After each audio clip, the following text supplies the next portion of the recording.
2. All right, thank you all so much for joining us tonight on the Global Phys Ed Voxcast. We're going to be talking to Justen O'Connor tonight. So first of all, Dr. O'Connor, thank you so much for joining us. We always like to start off with just a little bit of background on our guest. Would you mind telling us a little bit about who you are and what you do?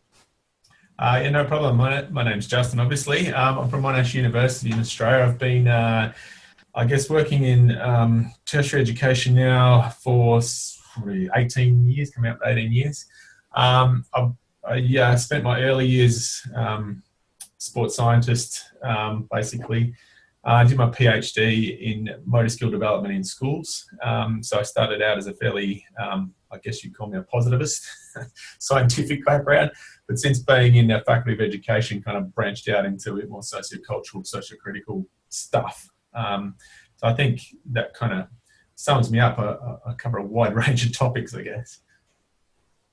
Yeah, so I wanted to start off with talking about your blog. I think you have some really, really awesome blog posts out there. And one of your latest blogs, you were talking about health apps and how we have to, look at these health apps really, really critically and see how they fit into our curriculum, into our classes. Could you talk a little bit about that blog and what kind of inspired that blog?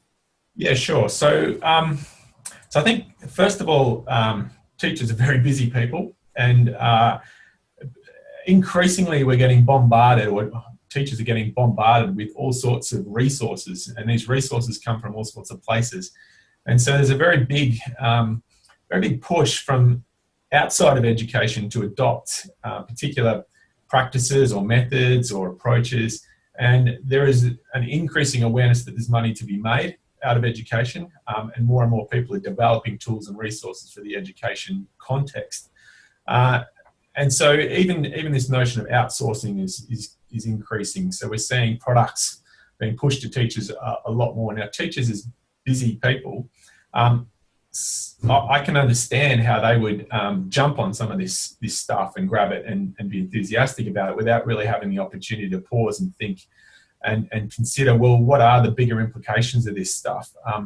How is it going to impact my learners? What's the educational value of it? What's some unintended consequences that might occur? So for me, having a critical perspective on the types of products that get thrown at teachers is important. And part of the role of developing that critique, I think, goes back to those people who are advocates, who push material as a sort of a mediator. They're not necessarily designing it, but they're certainly feeding it forward and promoting it. And I think there's a role to play there to be a little bit more critical and to open up dialogue around what is the value of this and what could we question about it. And I don't think there is the perfect resource. There's always something we can critique. The more we start to have a dialogue of critique, the more we help teachers feel confident to critique themselves and to adopt the same sort of criteria that these mediators are employing. And then I think what will happen is that critique will reflect back to the producers of these materials. They'll start to realise that, hang on a minute, this PE crew, they're fairly critical of what we do. And if we don't do this, this, and this, then we're not going to move a unit. And so that's where, tuning into the curriculum, what is it we do? What is our purpose? What is our focus? If we're critical of the products that aren't doing this, then those products will have to adapt and change or they miss out. So I think by taking on a critical perspective, we will eventually force those people who design the resources to be much more tuned into what we need as a profession. Can you talk specifically about the data mining from heart rate monitors? Everyone and their mother seems to be writing grants for these heart rate monitors, and they love keeping this data. Where is the worry for you with what happens to the data? Sure. My first worry is why? Why do we need heart rate data? That would be the first question I'd ask. And, I'm an avid cyclist. I don't have a heart rate monitor. It doesn't make a lick of difference to my daily physical activity. So the first question I would say is, what is the value of heart rate data and how does it enhance our knowledge, understanding, and our skill set to be able to engage in physical activity? Now, I can see plenty of uses for it and where it might be used, but I just think this uncritical acceptance that heart rate data is wonderful is kind of missing something. It's flawed. It's not you know, I think the first question you have to ask is what is the real educative purpose of collecting a whole bunch of heart rate data on a whole bunch of kids? Secondly, if you are going to go through that process, then the cost has to be less. You know, the benefit has to outweigh the cost. So there's got to be such a compelling educative argument that we need heart rate monitors that any money we spend on it is going to be well and truly worth it. Otherwise, that resource could be put somewhere else where it is fairly valuable and useful. So the cost benefit needs to be considered. And then finally, who's controlling the data? Who owns the information? So if we're going to subject young people's bodies to external scrutiny and to have them valued against some sort of standard or objective, then we have to be quite careful about that information. Whose information is it? And if Adidas or Nestle or whoever else is driving these apps and collecting a whole stack of data, what's the data going to be used for? If the teacher in the classroom is using that data to judge individual health, then are they doing that in the context of the broader causes of individual health, or does it become an individual blame game? And heart rate data is highly personal. I think there's an ethics around that we need to consider. We need to consider, who owns this information? What is it telling us about this person, and how do we use it to label individuals? And if we're not critical of that, then we can easily jump into the idea of blaming the individual for the situation in which they find themselves. We know that individual physical activity isn't a product of your own capacity to monitor your heart rate. We know, just about every kid knows that physical activity is good for them, but what determines and shapes their physical activity behavior is not that instrumental level of knowledge or understanding about heart rate. It's about the broader social, policy context in which they find themselves. And that's not a personal decision. Kids don't choose to be inactive. They don't have a clear-cut choice to make here. All right, now, if I could quote you from your blog, and this was what really was powerful to me. So you quoted from a heart rate company. One of their, blurbs is, imagine 12 years from today when your first graders receive their high school diploma and along with it are handed their entire wellness portfolio correlated to their academic attendance and fitness success, a legacy created for students and their families while meeting the daily needs of school administration and compliance. So while I'm reading that, I'm thinking, all right, this is a well-shot video with like a lady in a business suit telling this, and it sounds really good until the compliance. That really stuck out to me right away, just like you called it out. But then you go, well, let's reword this into what's actually going to happen or could happen, which is just as scary. It says, imagine 12 years from today when your first graders from low SCS backgrounds receive their high school diploma and along with it are handed their entire wellness portfolio correlated to their comparatively poor academic attendance and low fitness scores. A legacy is going to be created for students and their families that is completely ignorant of the fact that individual choice has little to do with any of this is created. A legacy in which a global insurance company in a multi-million-dollar takeover deal now owns this data, and sportswear companies are going to sell you products to finally make you, quote unquote, healthy by repeatedly pointing out your failure to comply. That is almost the antithesis of that earlier statement I read. Right. Yeah. So the early message from the company, and this is what I mean by this increased corporatization of the phys ed world. We've got there's a lot of things to be sold to kids in schools. They're the future consumers of the world. So if we can tap a market in there and get these kids to buy our gear early, then that's going to lead to them buying more of our gear later. So if you put a critical lens over this, what's in it for them? Ask that question. What are they getting out of this?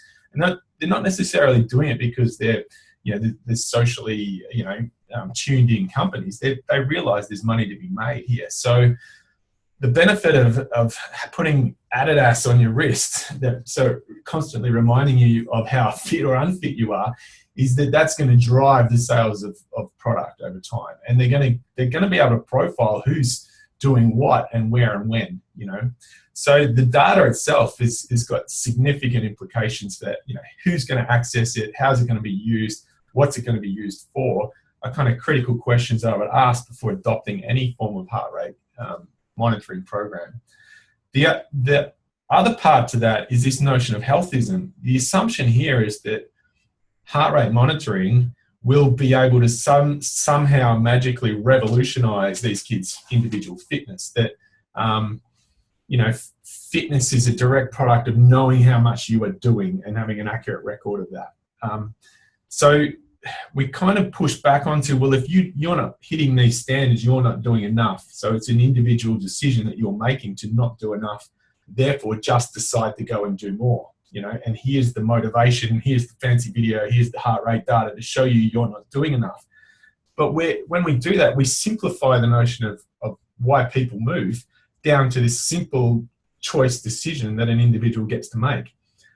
The reality of that is that individuals don't get to make that simple choice given their socio-cultural circumstances. So we know that education is linked to health and longevity.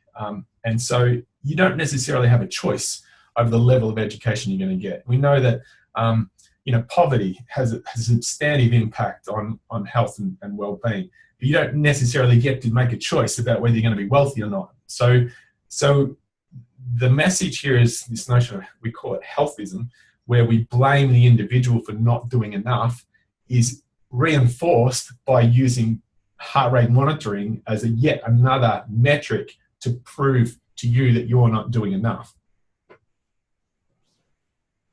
Yeah, and then I know Judy Lobianco used the heart rate monitors in her school with her honors phys ed class, and they had issues because it was taking the athletes harder to get to those target heart rate zones because of their fitness levels. So it was actually negatively impacting their grades. So she had to deal with that, and I had never thought about that on my side.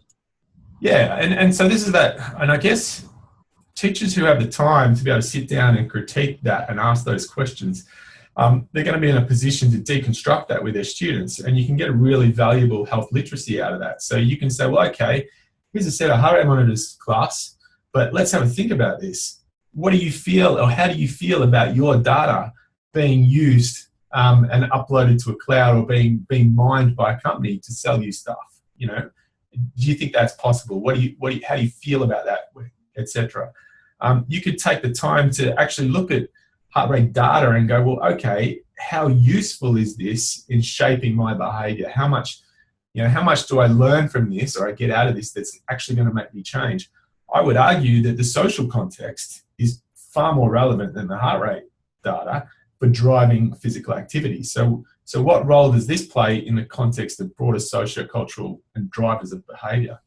And you would be able to unpack all that with your students if you use the socio-critical lens to kind of explore this thing we call heart rate monitoring, rather than just a purely scientific, let's get to a target kind of approach. Justen, hi, nice to meet you. You're screaming 4K to me, which, as a big 4Kdian, I'm just thinking disciplinary technologies. But for the listeners of this podcast, and knowing, being somebody who's now lived in America for almost 3 years, and learning a new system myself, I also know quite a bit about the Australian system. I wondered whether you could speak to the listeners of this podcast and just explain how a socio-cultural perspective came into your national curriculum, and how your teachers are actually required to teach through this perspective, compared to the American system, where Shape America's #1 standard is about motor competence. And so we're really talking about two different agendas being pushed here, which is why the individual is being pushed perhaps here compared to over there. Yeah, I think we're quite lucky in Australia, because I think our curriculum is the new Australian curriculum is far broader in its scope and its capacity to deal with these issues. And right at the very front of our document, not many curriculums have this, but we have these, what we call the propositions. And those propositions set up the curriculum document as a kind of I guess, a guiding frame of reference. And they center around concepts such as takes a strengths-based approach. So we don't focus on the deficit, what the kids don't have. We work with their strengths. So sort of a positive psychology, I guess, theme to it. It also works on the idea of, health literacy. What does that mean to be a critical health consumer and understand health products and concepts? So we have a combined health and physical education curriculum. So that kind of works really nicely. And so, this notion of salutogenesis sort of sneaks into that idea of a strengths-based approach, which then frames up this idea of a sociocultural kind of perspective. So we have to consider the broader, implications for what we teach. And then through the curriculum document, there's plenty of scope for teachers to be able to unpack and question and challenge and ask questions of the consumption of physical activity. And so whilst things like, fitness testing can still exist, it's the learner understands what the fitness test is, what its purpose is, how it might be used, how they could employ it rather than being fitness tested. So there's a difference between doing physical activity to kids and having kids have an education where they can make decisions about their own physical activity, and if they want to, monitor their own heart rates, but they do it in a way that's fully informed and they appreciate that.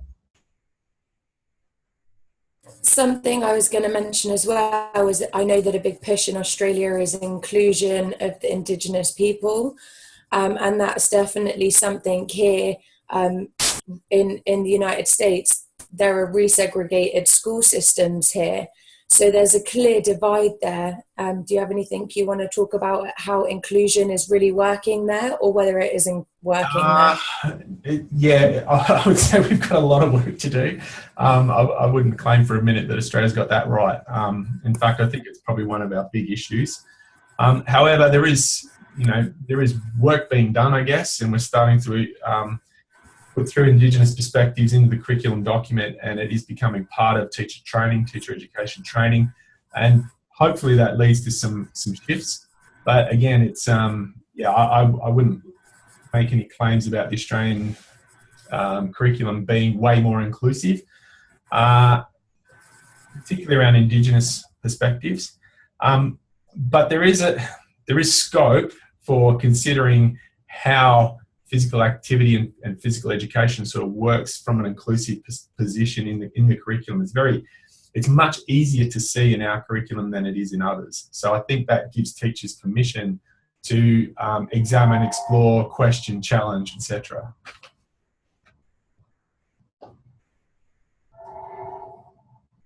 So Dr. O'Connor, kind of going back to what you were talking about, some of the similarities and differences with the United States and the Australian model. I think a big push here in the United States is that 50% physical activity, to get your class to 50% of physical activity. And, some of the things that you were talking about, like unpacking some of these standards, doing that with the kids, teaching through an inquiry model, it's really time consuming. How would you suggest we bring those two together? All right. So how many hours a week of phys ed do you do? So I see my kids once a week for 55 minutes. All right. So even if you did have them 100% active in that class, there's no guarantees they're going to meet any standard. So I think we go back to what is the purpose of education? What are we here for? Yeah. If we wanted to just get kids physically active, if that was our intent, and we had 1 hour a week to do it, and I employed a bunch of personal trainers to come into my classroom and give one-on-one personal training, coaching to our students, and that's what they did, I would suggest that wouldn't make much of a difference. And so a focus on only physical activity in the absence of education, I think, does us a massive disservice. It undermines what an educator does. It really puts it in the hands of a keep them busy, keep them happy, make sure they behave, don't have any injuries, and work them to a particular heart rate or hit a particular exercise target. So we might as well tether them to a treadmill and turn the treadmill on and walk away for 40 minutes and come back. Job done, if that's the goal. Now, so if you want to make a real difference to kids' physical activity, you have to tap into their world. What happens before school, what happens during school and recess, what happens after school, what happens on the weekend. And that's about helping them understand their own physical activity, what's meaningful for them, what works for them, what they can do to foster their own movement, their own physical activity. And that requires much more than a busy, happy, good approach to PE. So yes, you will get them active for 40 minutes a week, but the goal here is to get them active for their lifetime. So I think only a focus on physical activity without educative purpose in phys ed really doesn't change much. It doesn't change their health literacy, their understanding of their own sociocultural context, how they are manipulated, what affordances they have, what barriers confront them, and how they might develop strategies and mechanisms to deal with those. So it's a kind of a no-brainer for me. I don't get the argument that if we stop and spend time in a class unpacking, what's going to impact you for the rest of your life, that's somehow a bad thing because we're missing out on physical activity. If I can get the kids active at lunchtime by spending sedentary time in PE class, then I'm going to beat any physical ed program. If they're active every single lunchtime because of what we did in that 1 hour PE, that's great. So yeah, I think there's bigger wins to have through a well-structured education than there is just making them do physical activity for 40 minutes. Dr. O'Connor, can you tell them what is the purpose of phys ed? What is our subject about? It seems to be up to debate with everyone I talk to. What is your idea? Why are we here? Yeah, good question. And this is a hotly debated topic over and over again. Look, if we are in a school, if we're going to make an argument that we belong in a school, then it has to have an educative purpose. We have to be about education. So that means we're talking about the knowledge, the skills, and the understanding. And if we are about physical activity and movement, then it's about the knowledge, skills, and understandings to be able to undertake physical activity and movement. If we believe in the idea of lifelong learning, that we what we do in a school sets us up for the rest of our life, then we add to that lifelong skills, understandings, and knowledge. So we're not just preparing them for the now, we're preparing them for the future.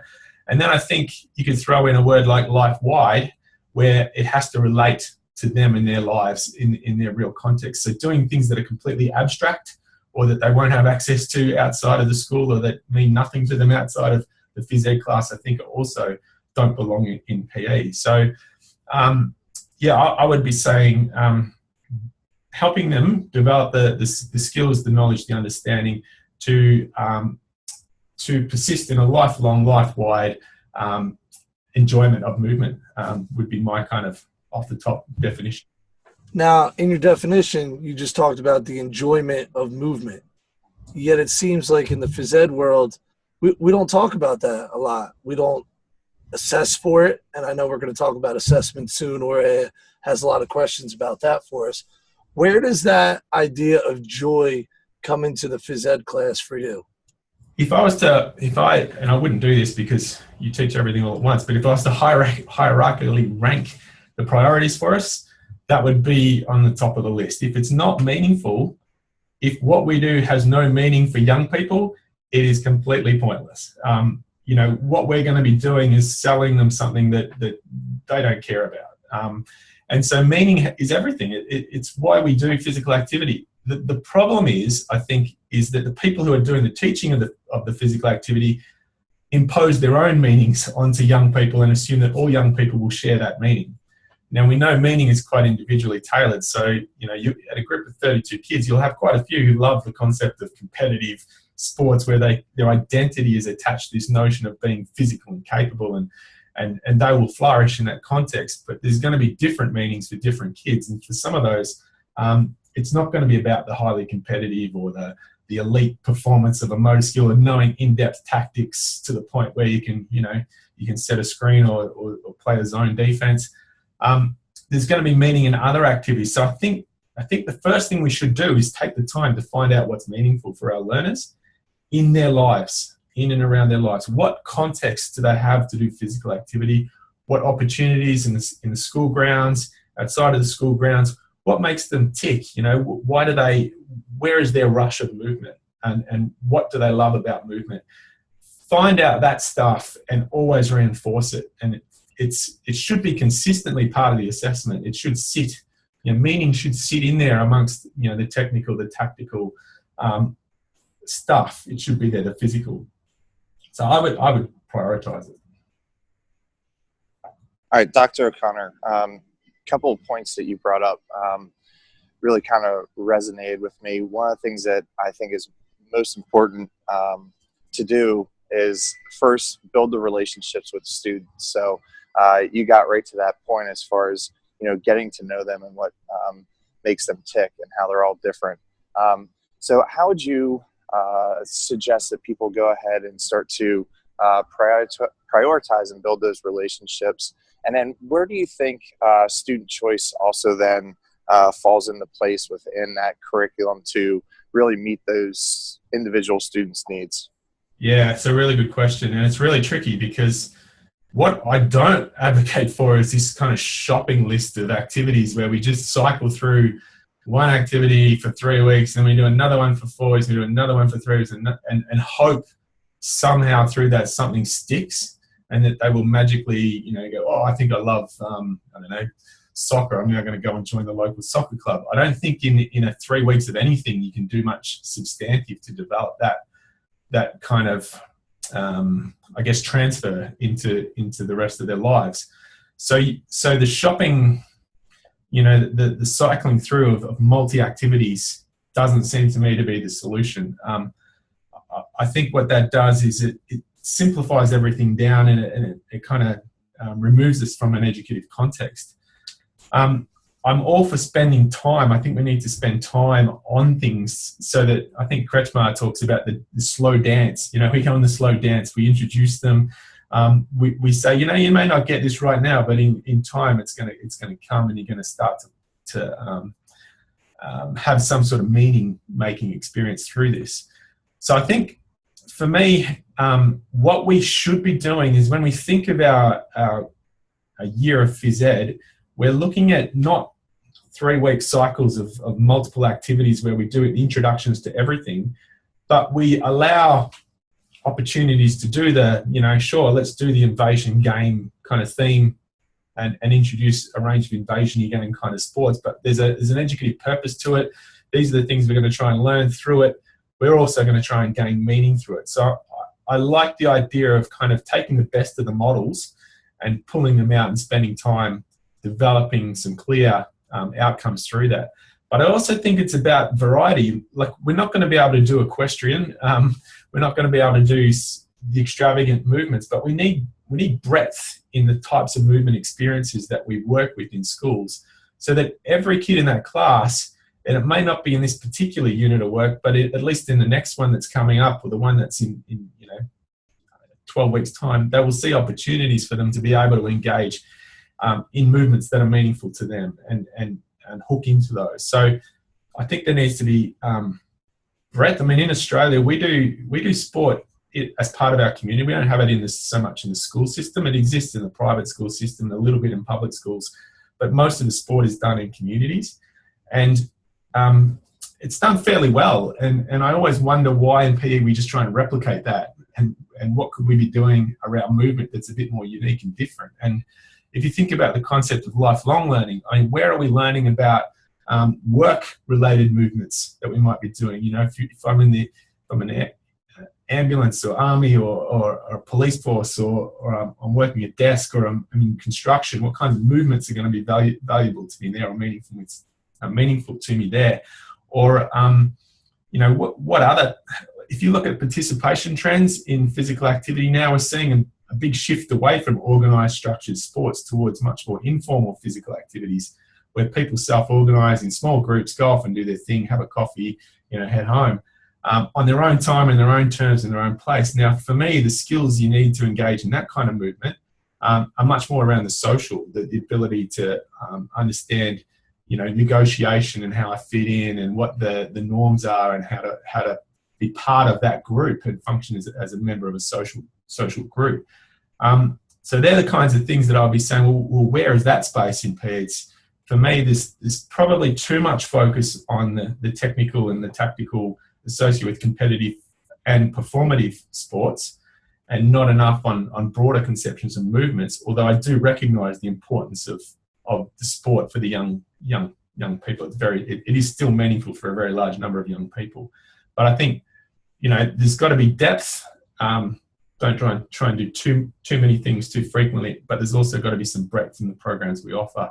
And that could be where you negotiate. That could be where you do some co-construction of curriculum with the young people you work with.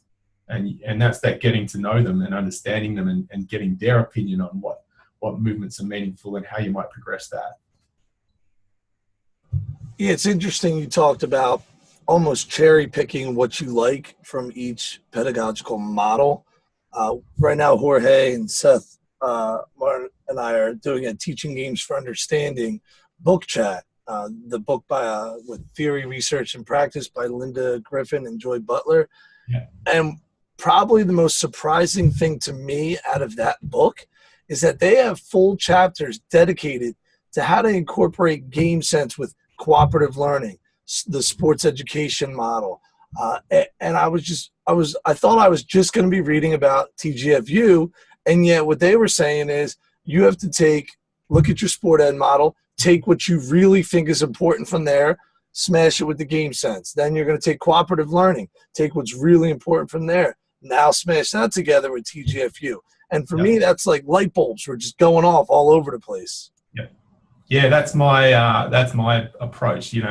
I think if all we ever did was teaching games for understanding on particular performative games, we're missing the point again about what lifelong life wide is. And Seidentop got it right when he said 8 weeks, 8 weeks plus to do some serious learning. So I really like that model and the concept of team, but it doesn't have to be about.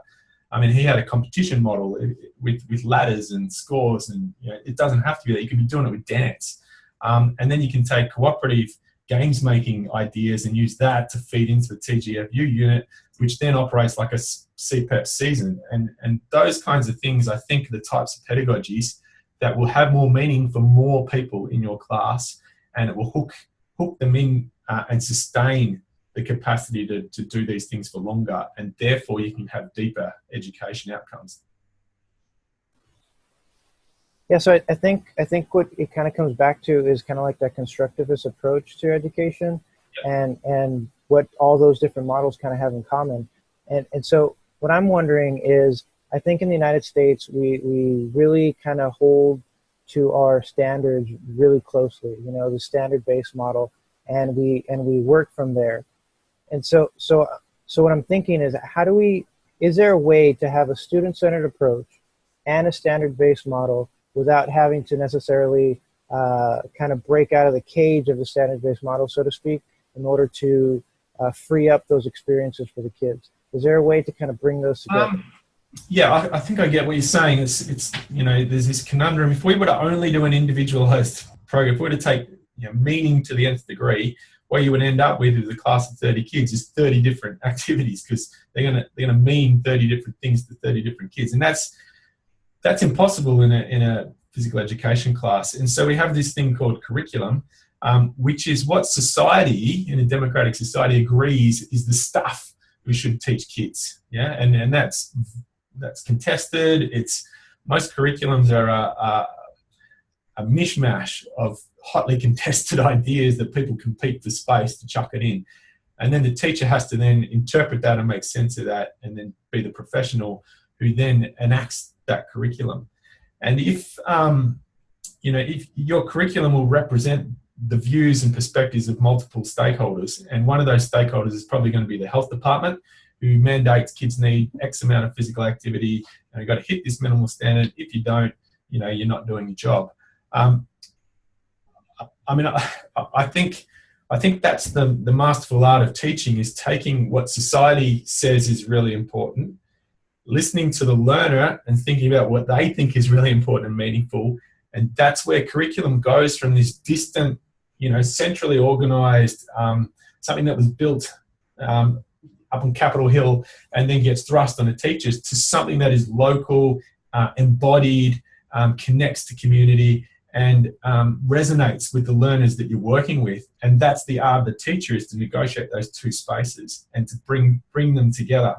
So I guess good teaching requires you to address the standards of whatever curriculum you're working off, but also at the same time be fully aware and cognizant of the needs of the learners you're working with, and then negotiate the space in between. And that's not an easy task. You know, that takes a lot of thought and a lot of work and a lot of, well, you know, am I going too much one way and not enough the other? And I think that's a negotiation you have, and you may even be able to negotiate that with the learners and say, well, okay, here's what we're going to do, but how are we going to go about doing it? And what's that look like for you? And how can we make this more meaningful for you in your life and your world?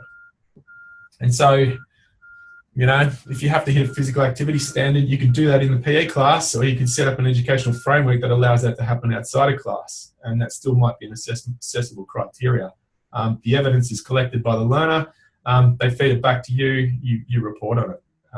But yeah, I don't have a magic bullet for that one. Yeah, and I think the other big obstacle, and you kind of talked about this in one of your blogs as well, is the differentiation piece when your learners are coming from such diverse backgrounds and cultures.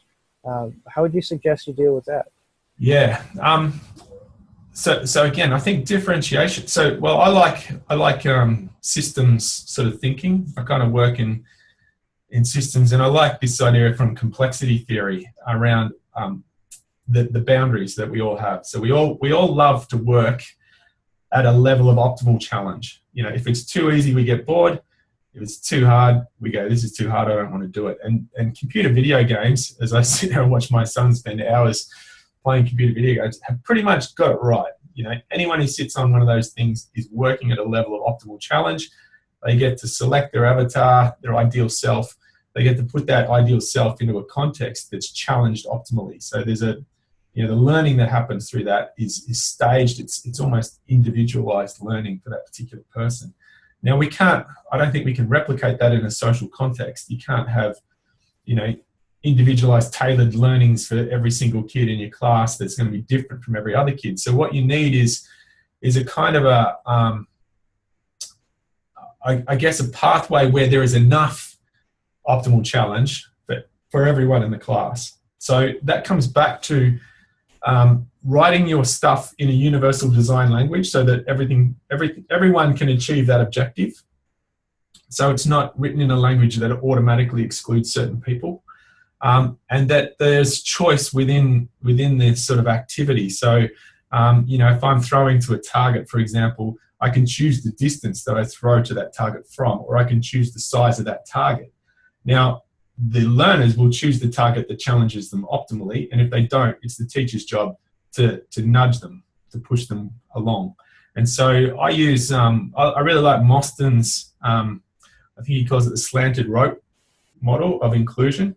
And he talks about that if you hold a skipping rope horizontally, you're going to get some kids who can and some kids who can't. If you put the skipping rope on an angle and ask them to jump over it, every kid will have success, and they will push to their point of optimal challenge. And I use that skipping rope kind of slanted rope analogy a lot when I talk to my students about, well, how are you going to apply a slanted rope to this volleyball activity or whatever? And so really I think it's about going from one size fits all whole big games to smaller sided, differentiated elements within it. And I've even seen some good stuff where there's differentiation within games. So how do I level up inside a game? If I'm playing with others, how can I level myself up? What personal challenge can I give myself to make it harder for me while other people are working at their level of optimal challenge? So there's kind of, it takes a fair bit of thought, but I think you can do it. I think you can get there to a point where you're going to sustain interest, work people at their point of optimal challenge, and acknowledge the hard work that goes into that. One of the things I think assessment often fails to do is acknowledge hard work. It just rewards people who turn up. The ones you can already catch, well, they don't have to do anything. The ones you can't catch, well, they have a sense of helplessness. So we can use assessment. If assessment acknowledges hard work, then it can also serve as that sort of meaningful driver of behaviour. Yeah, I enjoyed listening to that, Dr. O'Connor. We share some of the really same perspectives. I had a few sort of things, and I've been thinking and writing about PE apps for some time now, and related to assessment. And you touched on something really key at the start there about things being in a different language. And when I did my teaching practice, if anybody was in my class, I would have to have my learning objectives in all of those different languages. So relating that to PE apps now and how we can move forward, you know, and make suggestions for practice and practitioners out there who are making money off PE apps. I thought of a couple of ideas that perhaps an app where it actually has it in both languages. So talking about American schools now, some places going to have a large Hispanic population, and so it should be in Spanish as well as in English, or even having it predominantly in Spanish, and then your student in the class that is Spanish is able to teach others, and they're the leader. Are there any suggestions that you have for people who are designing these apps? So the Australian curriculum was written using a universal by design language approach. So if you're not familiar with that, it's well worth kind of going and having a look at what a universal design is. And what that basically makes you do is it makes you think about, have I set this learning objective up in a way that everybody in the class could potentially achieve it? Yeah, and so it means, like, if I said students will jump on 2 legs, I've already made the assumption that all students have 2 legs to jump on. And so automatically, if I have someone in a wheelchair, I've excluded them from that ever achieving that objective. So the way we write, I mean, language matters, images matter. The acknowledgement of difference is crucial in that, and you talk about that with language. You know, let's acknowledge that there are going to be people in this class who don't only speak English, and we can acknowledge that by providing it in a different language. So I think that's one of the criteria I would have for, is this a good app or not, would be how inclusive is the language, how inclusive is the imagery, how inclusive is the way it's set up. Does it mean, you know, everybody in the class will see this as something they can relate to and engage with, and that would be something I think is quite crucial to that. But yeah, I agree with the concept there. Can you talk a little bit about assessment in phys ed? What is the best way to go about it? And then specifically, I really enjoyed your blog about how to measure success in phys ed, which is obviously a little different than just assessing.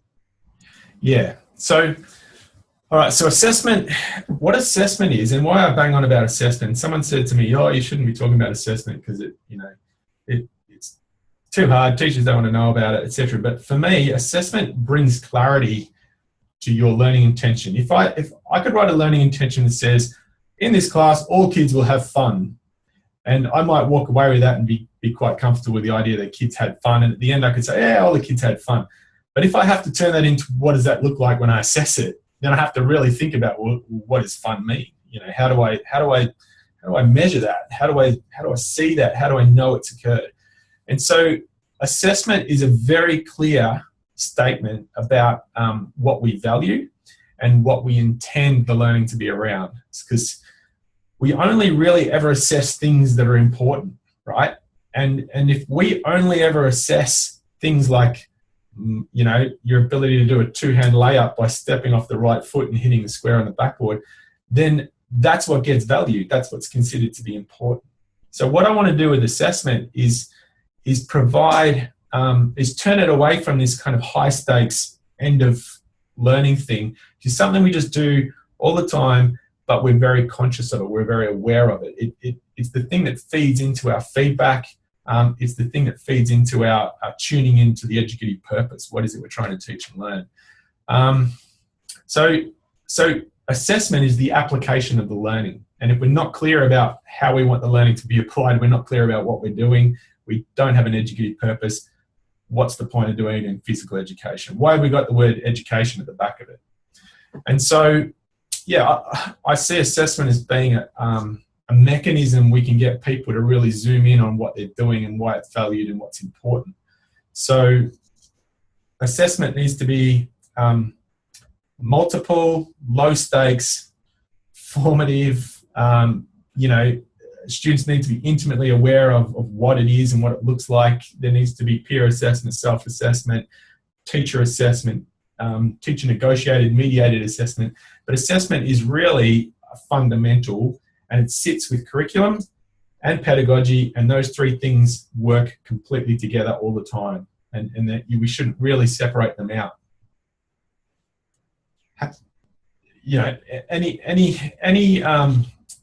Any class you take, it should be clear about what it is we're trying to do here. What's the purpose? And I think that's fair enough in a school context. A lot of times when we think assessment, I think a lot of people go right to cognitive or psychomotor. So explain to me how to do this, or show me you learned this. This year I've been really trying to focus on the affective assessment from the student perspective. So you have my little clicker magnets. They turn it from 1 to 4. How much did you enjoy class? Yeah. Do you have any other ideas on how I or other people can use assessment in the affective domain? Yeah, well, I think we need to tap into feelings and emotions, and what I would do is, let's say we're going to do a unit, or it doesn't really matter what it is. Let's say we're going to do something. Spend some time whacking down on a piece of paper what you feel about this activity. How does it make you feel? You might not have even done it yet. How do you think it's going to make you feel? Whack down some sort of, and I think we need to scaffold this. You can't just ask learners to write,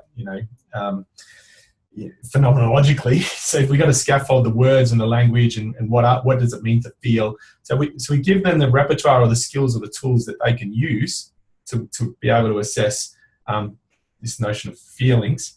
And then, get them to, it could be a poem, it could be a bunch of words, it could be a video to express feeling, whatever. Do the activity and unpack it as you go. Don't just wait till the end. But when you get to the end, get them to reflect on what they wrote or add to, or now do that activity again. And let's look to see what growth occurred in relation to how you felt. What changed, what was different, what have we learnt about feeling in relation to this particular activity. And for me, that's just as important as did we motorically improve? Did I step forward on the proper foot when I was doing a throw? If I now know how this activity makes me feel, and how how exciting it was, or how engaging it was, or how I was isolated or secluded or whatever, then that's going to tune us into this idea of meaningful physical activity. And I think it's super important to be able to build tools and resources that help us feel comfortable working in that domain. And it's not going to be concrete, and it's not going to be objective and what we think of as valid, but it's going to be incredibly important and meaningful, because what we assess is what we portray to our learners is what we value. And if we never assess the affective, then we don't value it. And the learners pick up on that, and they go, you don't care about anything other than motor skills or tactics. Yeah. Yes, sir. 100% agreement. I'm going to be slightly controversial, and although I've been an advocate for assessment for a long time, I'm sitting in a class at the moment, an educational foundations course, and it's really changing my perspective towards assessment. So I'd be interested to hear your thoughts on this, Dr. O'Connor. And what one of the professors is saying is that physical education are there because they, in the United States, on set to specific requirements like math and English and the core subjects. They're in a unique position where they don't have to adopt such disciplinary techniques as the other subjects, and they really can be imaginative, and they really can do things really, really differently. Yet we are constantly trying to push things where they are like the other subjects, like math, where they're assessing and they're trying to raise the status of the subject because they can prove that they've tested something. What do you think about that? I understand exactly what you're saying, and I get that. I think we need to be accountable at some point for what we do. And so the way we know, and you can't you can't measure learning directly. You have to infer it from what you see and what the learner does. So we can't ever, objectively sit there and go, well, you learned something.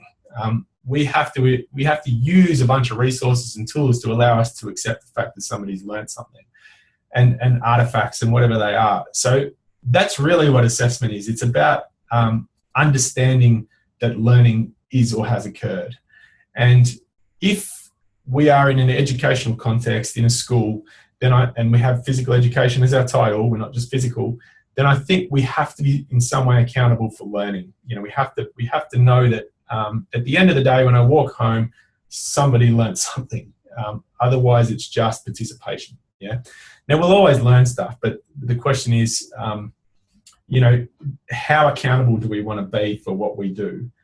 And I don't view assessment as a kind of a necessarily the overly concrete thing. I don't mind the idea of having some high stakes assessment every now and then, because I think it adds value and meaning, and it serves a particular purpose.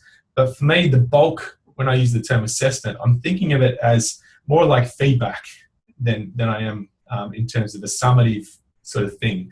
So feed forward, feedback. Where am I on this learning journey? Where am I trying to get to? And how do I know if I'm getting there is really what assessment is doing for the learner. So it cues them into themselves.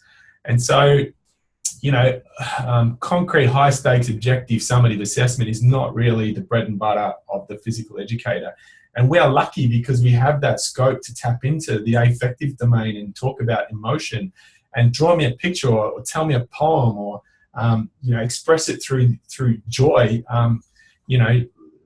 We can video kids showing joy, and that's data that shows that there's something's happened here, something unique and important has happened here.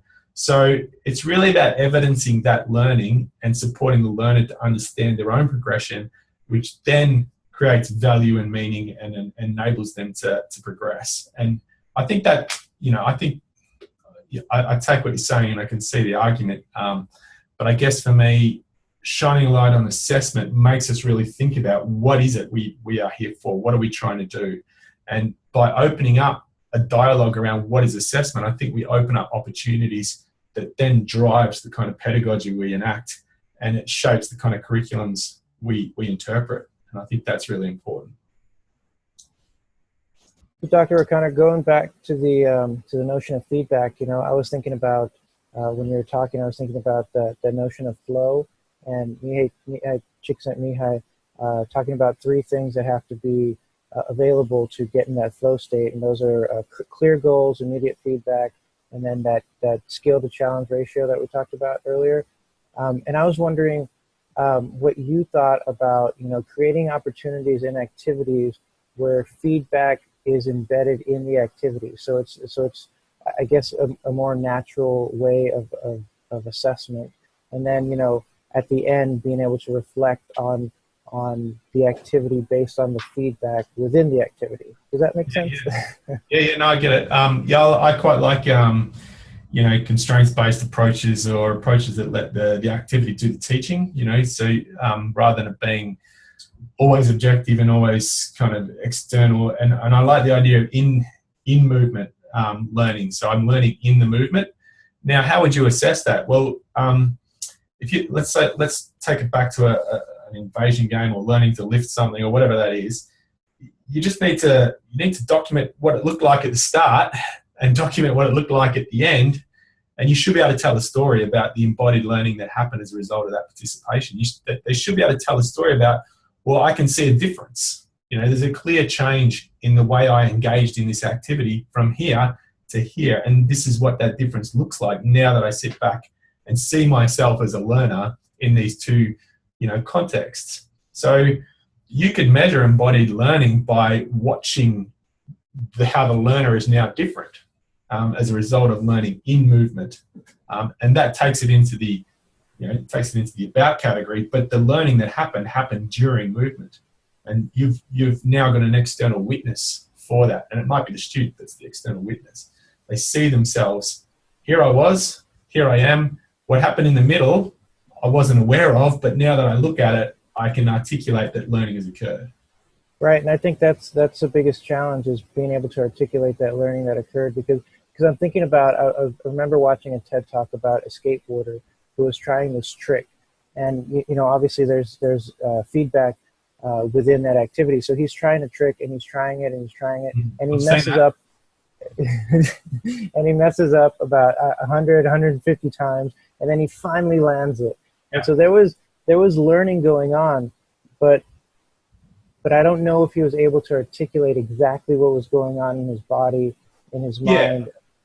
You can never measure embodied learning. It's just, it happens. But what we can do is we can reflect on it, and we can try and but by talking about it and thinking about what might have been happening, and the emotions and the feelings and the frustrations and the sensations, is it builds a kind of a, I guess, a concrete, well, not a concrete, but it builds a bit of a map about our place in the world and who we are and what we're trying to do and why we're trying to achieve it. So, you know, for that skateboard, I would be asking them about what have you learned about persistence? You know, what have you learned about effort and energy, and what have you learned about pain and the embodied experience of pain as a result of doing that? You know, how would you describe pain to me now?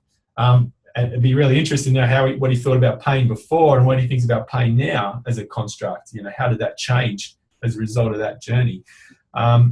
He was prepared to, you know, fall over 100 times to learn this trick, and at the end, I think it became an obsession. So you might even ask, what does obsession, you know, look like? What does practice look like? And get them to articulate their own story of that. And it doesn't have to be an accurate story of what happened in movement. A reflection on movement will enable that kind of learning. They're learning about themselves whilst reflecting on action. You know, they're learning more about who they are and their place in the world. So, yeah, I think they're kind of neat things we can be doing that value adds the idea of, yes, he learned a motor skill and it was a double flip, whatever, but he also learned about persistence, perseverance, you know, resilience, being in the moment, all those things that are really important when it comes to physical activity, and really are at the essence of why we do what we do. I don't think the trick, at the end of the day, was that important. It could have been a completely different trick. The thing that made that video significant was the persistence, you know, the ability to get back up and do it again and do it again and again. And that, to me, was the real learning that occurred as a result of that, not the trick. The trick was incidental. So one thing that I wanted to piggyback on that Shri had brought up before, a lot of times phys ed teachers talk about you know, the validity of, you know, what we do. And a lot of times we add assessment, we add different things that classroom teachers do, or we're being asked to do so as part of observations and, you know, our own assessments and, you know, things that our, you know, administrators and principals are doing. And I think sometimes we employ practices, like you were saying, that aren't necessarily best practices. So what advice would you give, you know, as far as, you know, that's concerned towards teachers who, you know, a lot of times the pressure is to, you know, do certain things that might be outside of our construct of, you know, physical education classroom, but being kind of put those demands or pressures on by, you know, the education field in general? Yeah, without a specific example, I'll kind of probably guess a bit here, but what could you do? Well, if you get the students to do a reflective piece on what that means for them and what they learn about being judged on that criteria, and then they learn about how they as individuals in a society are being rated and scored and judged by, you know, this group of people, and that gives them a literacy around that. They kind of comprehend their place in that process, and at least they understand why and how and you know, who the stakeholders are and what it means for them, and in the future they can negotiate that with more skills. So that could be, you can turn it into a learning exercise. Let's unpack this assessment task and why we are doing it, and who says this is important, and is it? So create a literacy around that particular assessment task. Do the assessment task, but build on it and add that critical voice to it. Could be one way. the notion of validity is really interesting. The more valid we get with our tests, the more objective they become, the more positivist they become, the more we start to, pull out the kind of cognitive or the operational and forget the body, and we lose sight of that. And learning doesn't just happen in the brain, it happens in the whole body, the whole being.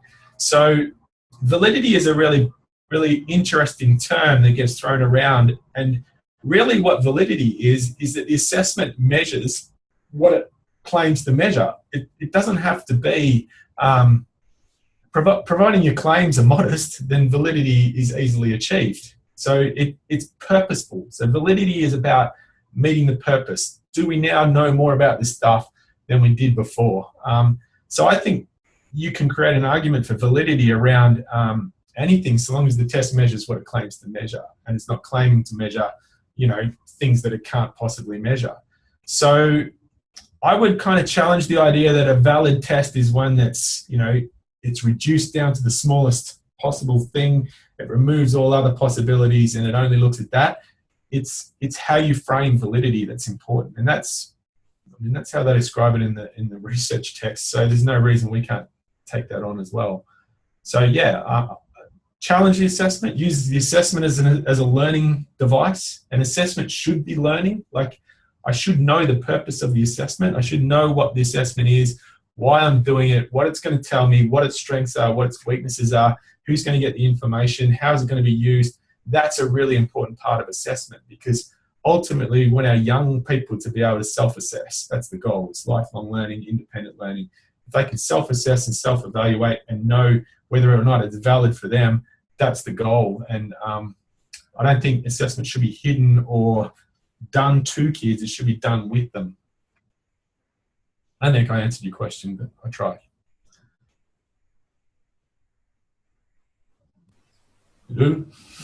So Dr. O'Connor, I definitely wanted to ask you before we go, because I know we're past the hour actually, and I want to definitely respect your time. But I did want to get your take on fitness testing, because that's I think it's something that is used a lot as an assessment tool here in the States. Even though there's a lot of research that says you shouldn't use that for grading. I just wanted to get your take on fitness testing. Yeah. Okay. So what you're measuring when you assess somebody's fitness is their biological age, their biological growth. You're measuring their genetics, if you want to go down that path. Contested, I know. But you're measuring their sociocultural environment, how enabled they've been to be able to go out and engage in physical activity. So you're measuring. A fitness test will show you a normal distribution curve, right? It will produce a normal distribution curve, super, inverted brackets, fit kids at one end, unfit kids down the other, most kids in the middle. And so that's what you're going to get. It's not rocket science. It doesn't tell you anything remarkable. And if you don't use the data, what's the point? I don't understand the point of doing a one-off fitness test at the start of the year, shelving the thing and using that for reporting, or doing it at the end of the year. If you do 2 fitness tests a year, you've measured one at the start, one at the end, you've measured biological growth. Well done. Does that mean you made a difference? I doubt it. The seasons probably had more to say in their fitness than anything you did. If you measure fitness every week, what's the cost benefit of that? What are we getting out of that? How's it being useful? So it comes back to educative purpose. What's the point of doing the fitness test? And is the fitness test relevant? And what am I actually measuring when I do it? If I take a beep test, there's pretty good data to show it doesn't really tell me much about fitness for young people. It's a good test if I'm a soccer player at a relatively high level. But in terms of giving me informed information I can then take away and use, you might as well self-rate yourself on fitness. I'm pretty sure it'll be just as accurate. Who's going to come first in the beep test? Who's going to come last? I think they already know the answers to those questions. So what are we learning by doing it? And so I would much rather spend the class unpacking how we can evaluate our own fitness, what tools, techniques can we use, what kind of fitness is meaningful to us, and then how would we go about measuring that, and how would we know what the strengths and weaknesses of those measures are.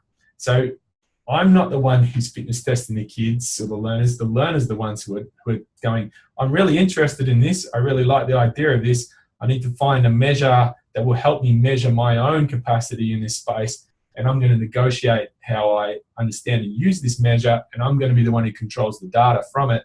And I'm going to be the one who takes the information and does something with it, as opposed to me running a fitness test, collecting the data, not sharing it, putting it into a report, comparing it to a standard, or what worse, judging kids on how they went and saying you weren't good enough. I've seen beep test scores go up on the gym wall with rankings, and I just think it's kind of cruel. It's not, as I said earlier, it's not an individual choice to not be good at fitness tests. People don't get to choose that. So if you can create an educative purpose for it, and you can show this is the learning that's occurred as a result of it, and here's how it was used to generate this kind of learning, then yeah, great. But if it's instrumental and to measure against some sort of standard, I think it's flawed. Yeah, and I think that goes back to everything that we talked about. It all came back to purpose. And what is the purpose of the technology that you're using? What is the purpose of the assessment that you're using? What's the purpose of the fitness grams? And if it doesn't match the purpose of a physical education, then it shouldn't be included. Yeah, and I guess my perspective is we're education. We're not medicine. Our job is not to intervene on behalf of the government to create healthy citizens. Our job is to educate. And as long as we're in a school, that should be our focus. So ours is around, learning what sits behind the fitness test, understanding the concept of the fitness test, knowing its strengths, knowing its weaknesses, being able to make a decision about it and choosing whether or not it's something I would employ or adopt or I think is rubbish. That's the kind of key to an education. It's not the act of doing the fitness test. I don't think there would be a sports program in the world that would mass fitness test all their athletes in the same day on every single component of fitness. What a stupid thing to do. Imagine Usain Bolt doing the beep test and then doing a flexibility test. It would be, the trainer would be laughed out of town. What's the purpose of it? It's such a silly thing to do, and yet we do it. We don't even question it. We don't challenge it. And then the students, what do they learn from it? They learn that, this is a good thing. I don't understand it. It doesn't make sense to me. So, Dr. O'Connor, we are running out of time. We really appreciate you giving us your time. There's about 1 billion gold nuggets that I'm going to listen to and write down when this comes out.